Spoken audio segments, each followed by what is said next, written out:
देखिए मैं केवल इतना कहना चाह रहा हूँ। देखिए सबने देखा उस दृश्य को जो अखिलेश यादव गए थे, किस तरह 250 रुपए की पानी की बोतल से पानी पी रहे हैं और वीआईपी कल्चर की बात कर रहे हैं। अनुराग भदौरिया, आपको तो ऐसा मैं आपको घेर सकता हूँ ना। एक मिनट।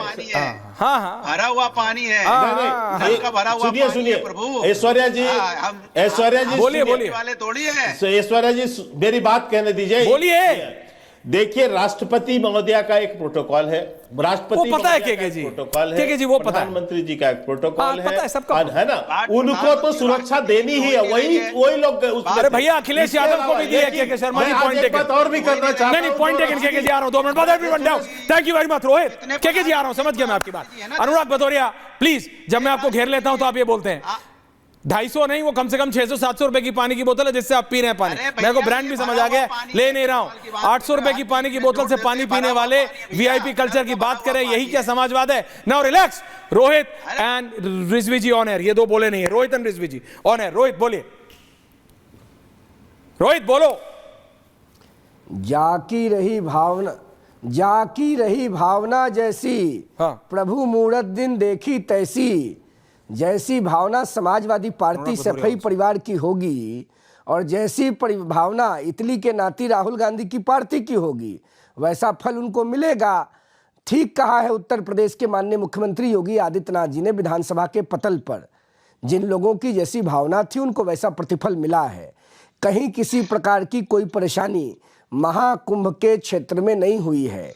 और ये जो वीआईपी कल्चर की बात समाजवादी पार्टी के नेताजी कर रहे हैं, इनसे पूछिए ना, जब इनके नेता गए थे बैंड बाजा बारात लेके तो इनका वीआईपी कल्चर कहाँ चला गया था? सफाई में रुक गया था क्या नेशनल हाईवे पर? फालतू की बात ये लोग करते हैं। महाकुंभ मेले में पूरी दुनिया से भारतीय परंपरा में विश्वास रखने वाले, सनातन धर्म को अलंकृत करने वाले सभी सम्मानित लोग आए थे। ये सभी लोग सनातन विरोधी हैं। आज कांग्रेस पार्टी के राज्यसभा के सदस्य आदरणीय प्रमोद तिवारी जी की बात सुन के मुझे हैरत हो गई। प्रमोद तिवारी जी ने कहा कि उत्तर प्रदेश सरकार ने लोकसभा के विपक्ष के नेता राहुल गांधी को न्योता नहीं दिया।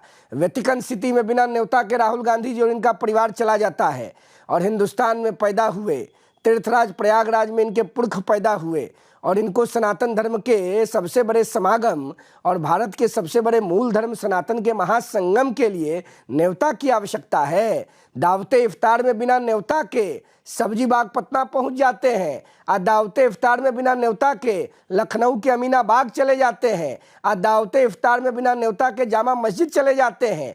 और सनातनियों का सबसे बड़ा महाकुंभ महासमागम हुआ तो कांग्रेस पार्टी के वयोवृद्ध और वरिष्ठ नेता, मैं आदर करता हूं प्रमोद तिवारी जी का, उनके मुंह से जो आज बात सुना मैंने सिर पकड़ लिया। कहां जा रही है कांग्रेस पार्टी?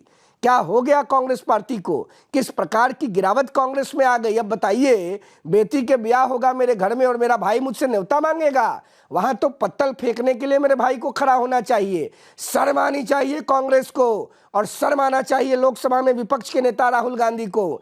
इनके ननिहाल से लोग आ गए कुंभ मेला घूमने के लिए और राहुल गांधी के पीठ पर जू नहीं रहेगा। राहुल गांधी जी चिंता मत कीजिए, देश की जनता मरहम लेके बैठी हुई है। बड़ी दुर्गति होने जा रही है आने वाले चुनाव में। ओके रोहित, सब समझ गई है। और नहीं, आपको लगता है कि बीजेपी राजनीति कर रही है कि विपक्ष? रोहित आ रहा हूं वापस, केके जी आ रहा हूं। हाँ बोलिए।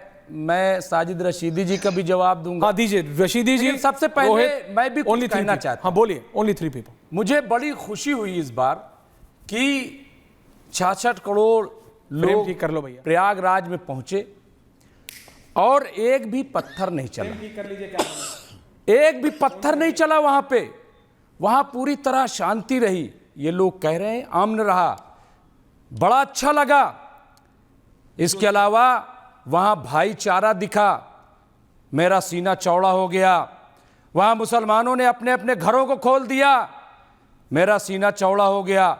वहां मस्जिदों के इमामों ने आगे आकर के जितने श्रद्धालु थे उनको खाना खिलाया, पानी पिलाया, मुझे बड़ा अच्छा लगा। इतनी अच्छी व्यवस्था।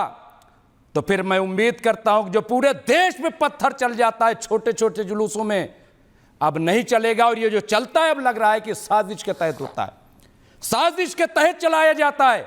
वरना इतना बड़ा प्रयागराज, इतनी बड़ी भीड़ लेकिन कहीं कोई अफरा तफरी हजारीबाग में नहीं, क्यों कहीं चला? कोई एक मिनट नंबर एक रोहित, आपके बीच में कोई नहीं बोला। ये भाईचारा पूरे देश में अब दिखना चाहिए और किसी तरह की राजनीति नहीं होनी चाहिए। भाईचारा भारत में जिंदा है, कम से कम ये चीज प्रयागराज से साबित हुई। नंबर एक। नंबर दो, अब तकलीफ की बात की अपोजिशन राजनीति कर रहा है। साजिद रशीदी साहब को आ रहा हूं, बहुत प्रेम आ गया भाजपा सरकार पे, और ये देखे कुंभ पे कोई सवाल नहीं उठाता साजिद साहब, लेकिन आप भी हज भेजते हैं लोगों को हज पे।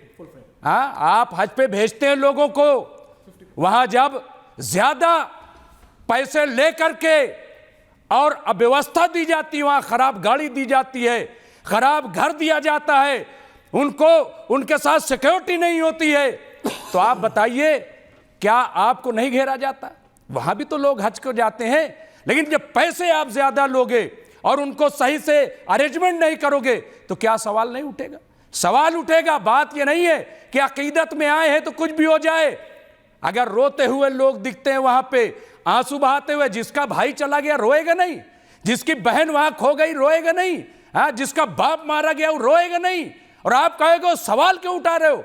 अगर पहले से ये कहा जा रहा है भाई बात 100 करोड़ की थी कि हमने 100 करोड़ की व्यवस्था की और वहां पहुंचे 66 करोड़ जैसा कि कहा जा रहा है, इसके बावजूद व्यवस्था, और फिर सवाल ना उठाया जाए।